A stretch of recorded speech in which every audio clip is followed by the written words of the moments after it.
Hello and welcome everyone in another episode of Researcher Celebrity. Today we have honor of having Dr. Emmanuel Amlambu with us. A brief introduction of Dr. Emmanuel. He has done his bachelor's and master's in biochemistry from Ahmadu Bello University, Zaire. And for PhD, he moved continents and as a Arthrophallacia ICGB fellow, he attended International Center for Genetic Engineering and Biotechnology and received his degree for PhD from Jawaharlal Nehru University, New Delhi, India. Currently, Dr. Amlambu is a senior academic staff and malaria research group leader at Genomic Molecular Biotechnology Research and Training Laboratory in Prince Abubakar Audu University, Anegya, in Kogi State.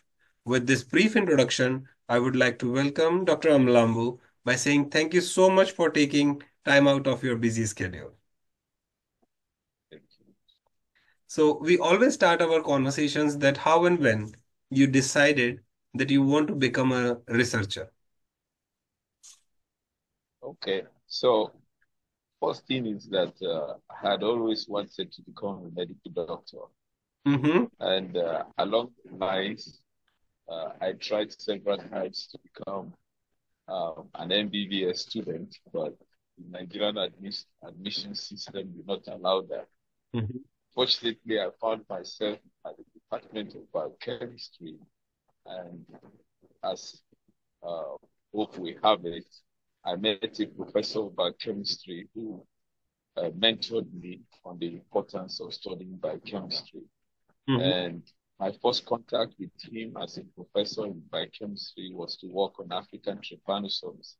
All right. And along the line, he educated me on the need to deal with tropical disease research in a way of addressing problems that threaten national and international health systems. Mm-hmm. That way, I got interested. I started with African trypanosomes. Afterwards, I took interest in looking into malaria, Mm-hmm. which has been killing large number of children Mm-hmm. below the ages of 5. And since then, I took interest in working on malaria at MSc and PhD level. Mm-hmm. My first contact in New Delhi was with Professor V.S. Chauhan, who was director of ICGB at that time. Mm-hmm. And he was excited to accept me in his lab to come and work on malaria vaccinology. And through Professor V.S. Chauhan, I got linked up with ICGB, where I met another prominent scientist who is late now, late Professor Deepak Gaur. So I was at the International Center for Genetic Engineering and Biotechnology in New Delhi for 4 years, during which I had the opportunity of meeting scientists like Professor Chetan. Mm-hmm. Professor Chetan Chitnis, seems like there is a little bit of internet issue. For all the audience, the diseases, the infections which Dr. Mlambu have studied and are still working on it are currently funded by the African. Yes. So the thing is, these neglected tropical diseases are responsible for loss of human lives so very much that apart from the economic loss, people do suffer from, like, now it is even in case of malaria, it's even the political, but we'll not get into those details in there. We'll get back to hear from Dr. Amlambu that how he like what was the driving force for Dr. Amlambu to move from Nigeria to India as to pursue his PhD, the passion driven. So what were the thoughts, Dr. Amlambu, when you decided that you are ready to move from Africa to India to pursue your PhD? Yeah. First is that the availability of state-of-the-art technology in New Delhi was one of the major driving force. Mm-hmm. I was interested in going there because I felt that I would have access to facilities and being mentored on how to deal with problems locally in Nigeria using other simpler, less costly means was one of the major driving forces. And secondly, the expertise of malaria vaccinology was based in ICGV there. And that's why I was interested in going over there, so that at my return back to my country, I should be able to exercise that knowledge in training next generation scientists.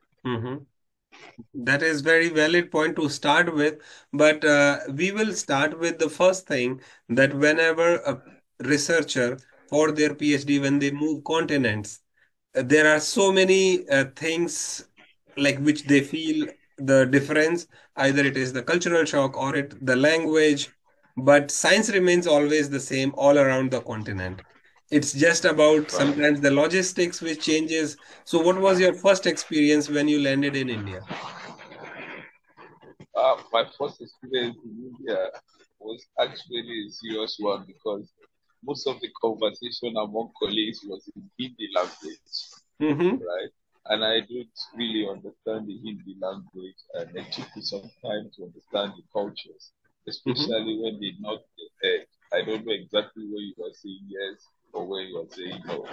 Mm-hmm. So during the lectures, I had to deal with the accent. Apart from the accenting, I had to really take time to learn how to eat your meals. The Mm-hmm. chapati and the roti things were not easy for me, but I had to adapt. Mm-hmm. Okay. So it was not very easy at first, but I met friends who were able to talk me through on how to adapt. Mm-hmm. That friends are always very important and integral part of either it is research or human life in general. So, apart from Right. these shocks, how was the journey for your PhD at ICGEP? Hmm. It was an exciting journey because the lab that I joined, led by late uh, Dr. Deepak Gore, was a high pressure laboratory, if you ask me, Mm-hmm. because we were given tasks, different tasks, and you are expected to meet all the tasks, with good results. Mm-hmm. So it was like a laboratory that was directed at generating valid results that will lead to solving problems of malaria.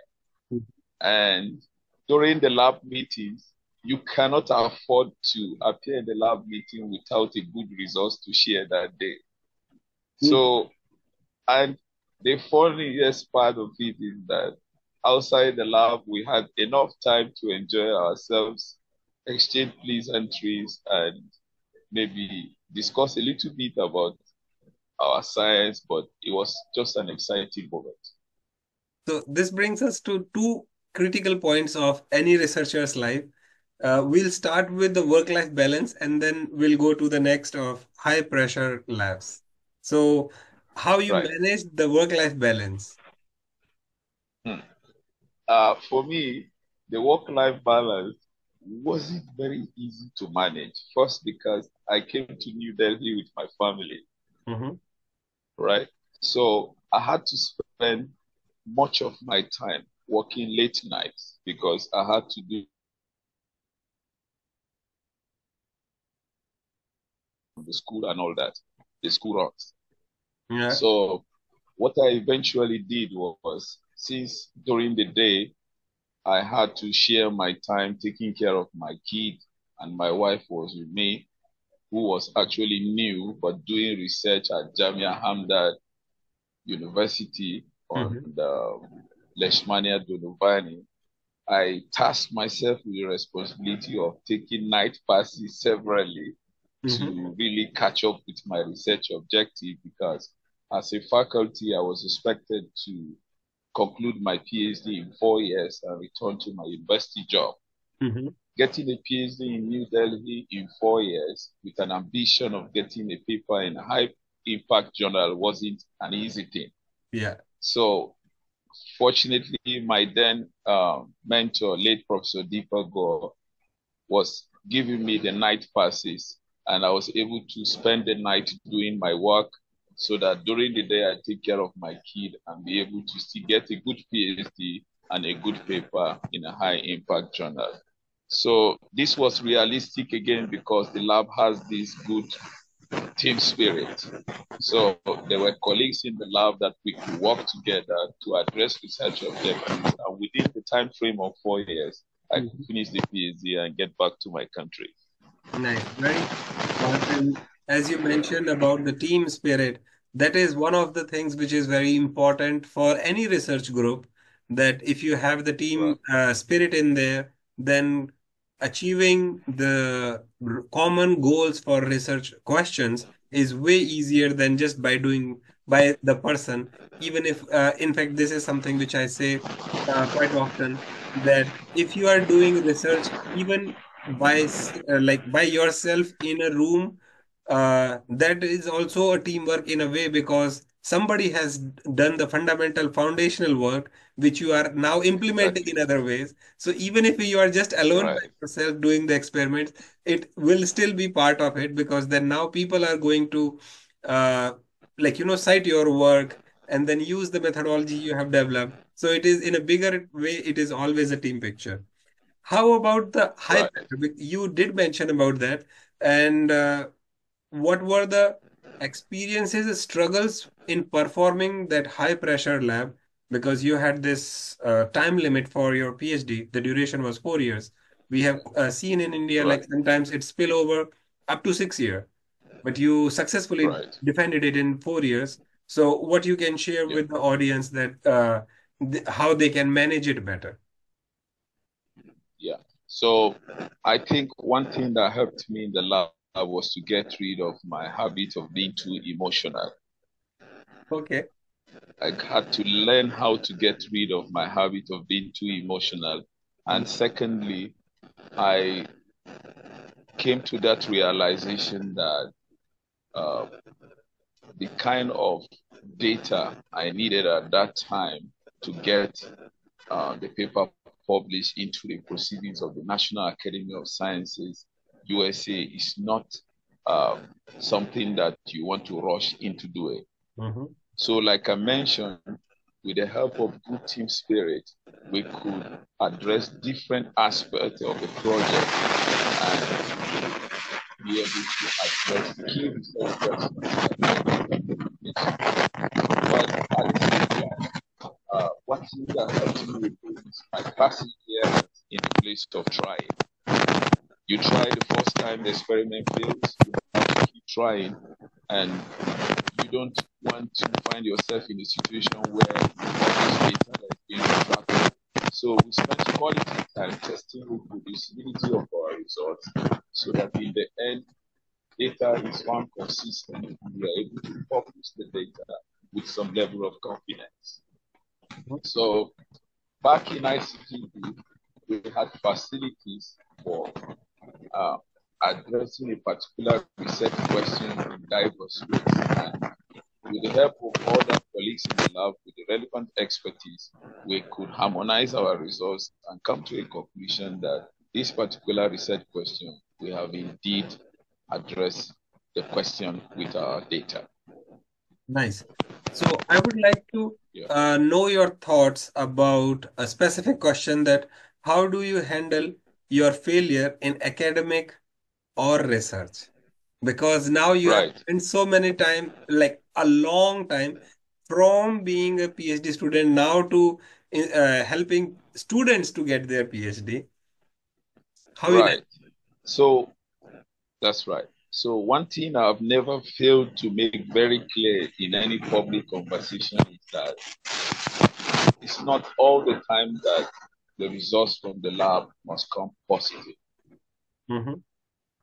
There are cases where you put up an hypothesis with an intention that it will come as a positive hypothesis, and then in the lab it comes negative. I have no problem publishing a negative data. The reason is because I'm able to encourage my students to invite that culture that in the event that you get to a lab to prove something and the result comes otherwise, you Mm-hmm. should not have any reason to doctor the results. Mm-hmm. By that, I mean that if I have a candidate antigen is going to be therapeutic against malaria. And Mm-hmm. from all my bioinformatic prediction, it comes that it is going to be a Mm-hmm. positive candidate. I should be able to publish the data that this is in fact a no candidate for malaria.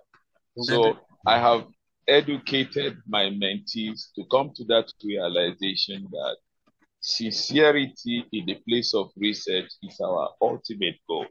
yes. We do not want to, at any point in time, publish data that cannot be reproduced anywhere in the world. Mm-hmm. So even back in Nigeria, we have extensive collaborative research teams Mm-hmm. network for which we use to address different research objectives, which in our home country we do not have the facilities. So yes, we want to compete with our peers in other labs, but Mm-hmm. we do that in a very systematic way so that by the aid of collaboration, we are able to publish in those high impact journals that we have taken interest in. And then students now know that they are not under pressure to produce data. Whatever turns out of that research question, we know how to make it a story of our own so that other researchers do not spend time investing grant funds into doing that kind of work, knowing fully well that there is just nothing there to examine. Absolutely. And this is something which also we try to discuss in here in these conversations, that every single experiment which is not published was never done. So if you might have Right. spent a year or couple of months and the data, the things, the experiment didn't work out the way we wanted. And this is a Yeah. very valid point which you mentioned, that there is nothing called negative data. You publish your Yeah. results, your finding, and you should approach with that open-minded, that you have a Right. hypothesis, it might or might not go the way you have thought. And that's why it is called as hypothesis, not the theory in the first place. Right. I think using Exactly. this open-minded thing helps a lot. But still, if we Yeah. talk about like there are this very strong emotion in researchers that publish or perish. What are your thoughts on that? Yeah. So in the Nigerian Academy of Sciences, why they mention publish or perish is because you need the publication for you to get promoted to the next rank in the university. If you join an assistant professor, it is expected that you should have a specific number of publications before you become a full chair professor. But the thing is, things are changing rapidly because nowadays community service is being rated. Number of postgraduate students supervised is also being rated. Mm-hmm. So I do not agree with the term that if I do not publish, I will perish, because there are other ways in the Nigerian Academy of Sciences which I can be assessed to become a professor. Mm-hmm. Most certainly, I will not remain dormant, not publishing a paper, but then I will publish papers when I deem it appropriate that those papers are suitable for publication. Mm-hmm. And now, because the Nigerian Academy is looking into how to avoid this issue of corruption in the place of publication, Mm-hmm. we now have local based journals for Mm-hmm. which small papers that cannot go into international journals can also be published in local journals. Yes, And the yes. local journals are also being counted the list of papers, for promotion. Mm-hmm. So back here, I don't think that if I don't publish in the next 2 years, I'll perish, to Okay. be honest. No, I think I feel that, as Yeah, you clearly mentioned, that if you are doing research, it might take time, because that is one thing which you mentioned, that for quality data, yeah, you need team effort as well as the time, right, because you cannot do over right, everything over time, especially when we are dealing with right. uh, living organisms or live materials where it just follow their own time Yeah, code. You cannot rush them up. Yeah. Yes, there are things Right. which can be done, as you mentioned about bioinformatics, but it has its own Yeah. limitations. At one point of time, you have to go in vitro, Exactly. and that's when things changes Yeah. both ways. That's right. Yeah. Yeah. So now when you uh, completed your PhD, resumed your job back in Nigeria, have already visited Yeah. so many different countries for research, like either it is for collaboration or it is for scientific meetings. Based on Yeah. your experience in different continents or in different countries, what you can suggest to a researcher who is considering to, like, who is in the dilemma that shall they change the country or not?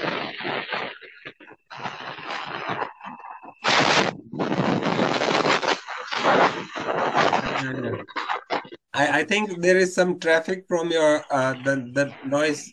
I don't know if it is the traffic from your side backside. Can you hear me? Hello. Yeah. Yes, I can hear you now. Now it is clear. So I was asking that if a student is in dilemma, that shall they change the country, the continents, and when they are in this dilemma, based on your experience of doing research and enjoying multicultural, in different countries, different continents, infrastructures, what you will suggest to those students who are in dilemma? Yeah. So those students that are in dilemma, uh, I would really suggest that they should explore academic exchange programs. Mhm. Whatever is the situation in our respective country, there are opportunities through supervisors for exploring academic exchange programs. You can go on 6 months short research visit to a collaborator's lab to address a specific research question. You can also take short-term um, doctorate fellowships that allows you to visit, like the Fulbright. You go to the US for 6 to 8 months. You address research questions and come back. But fortunately, back here in the continent, we are now working towards having a central research laboratory that will service the different areas of research within and outside the country. Uh-huh. So if you are unable to do certain things in a particular place, it's not necessarily compulsory that you have traveled out of the continent. You can move within the continent to other places to address the research objectives. I think this is very important point which you mentioned about the academic exchange opportunities and the short-term fellowships, whatever is available with the help of the mentor. I think students can also take this as an opportunity. I think there is some noise from your side.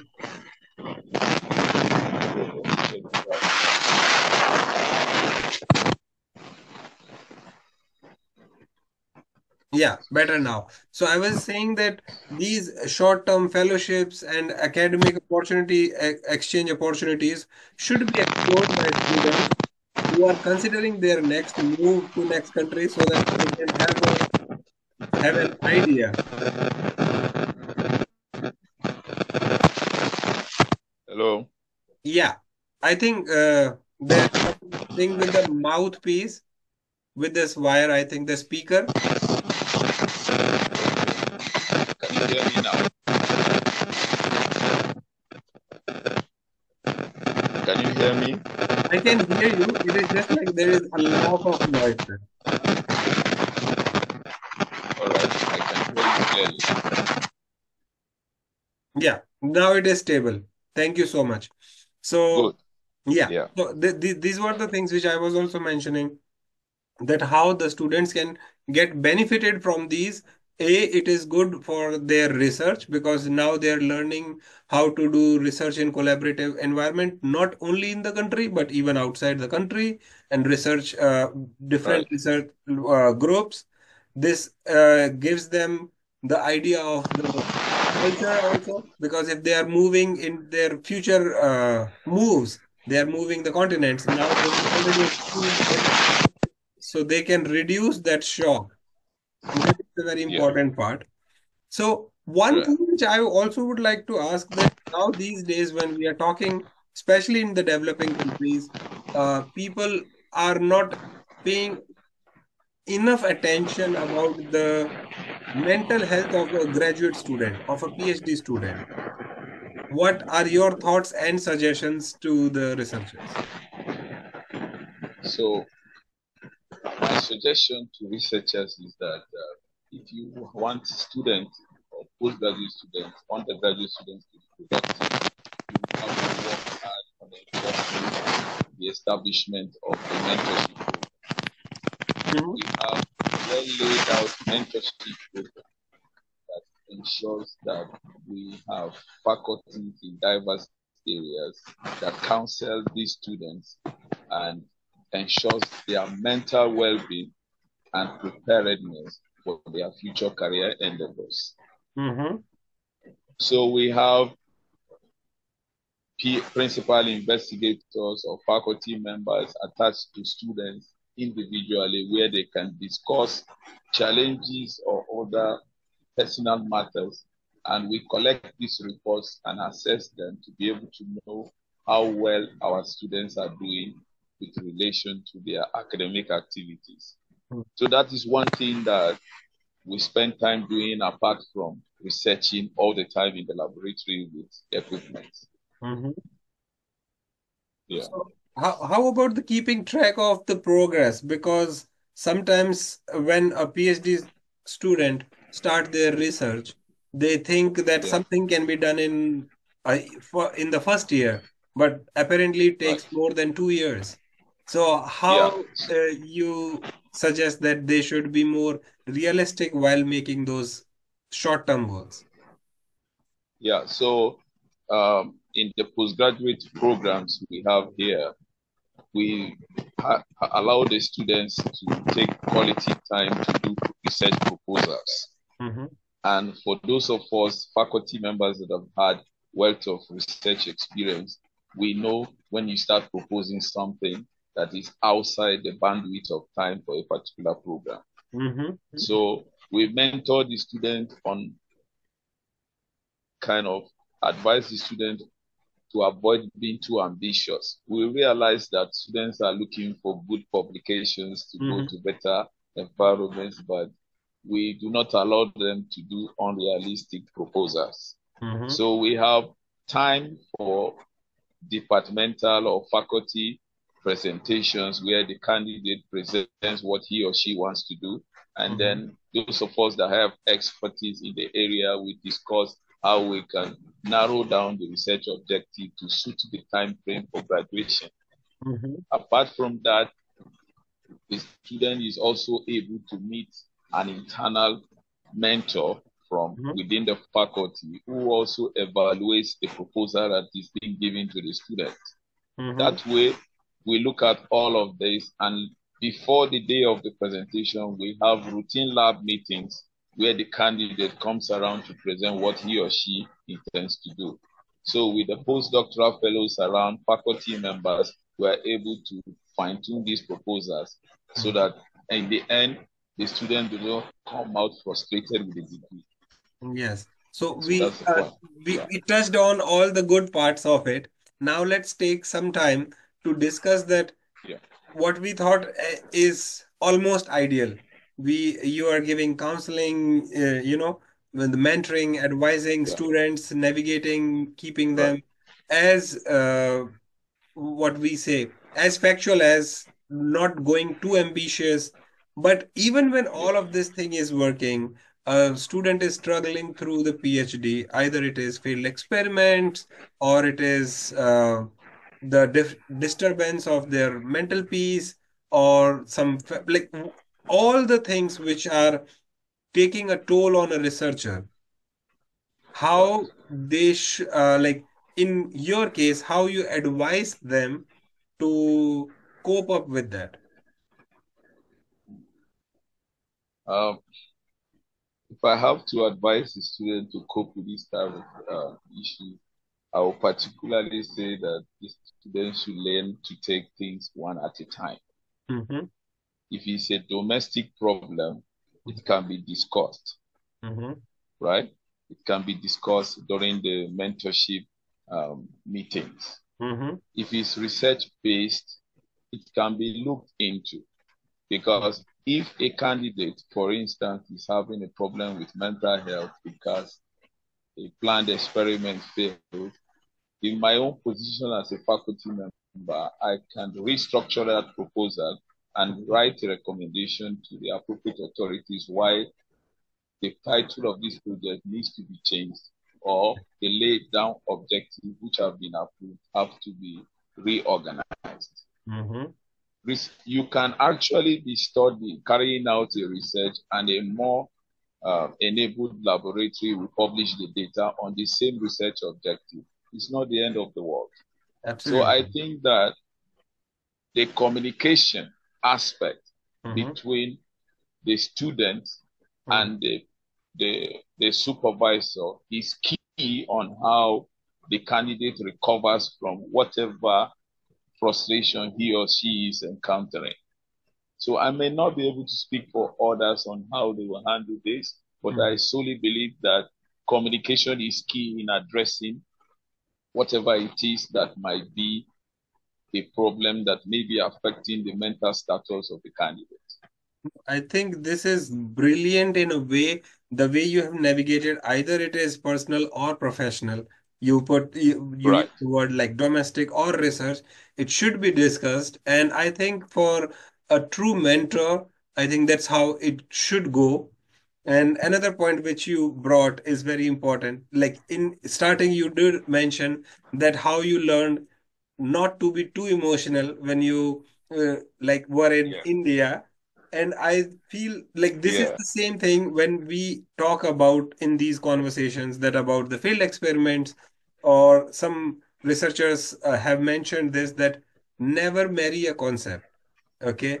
If you think it is Right. not going the way it was expected, change it. And you made it even more realistic by saying that, well, when you are seeing the progress of a student and you see that there are few things which needs to be changed, restructuring of Yeah.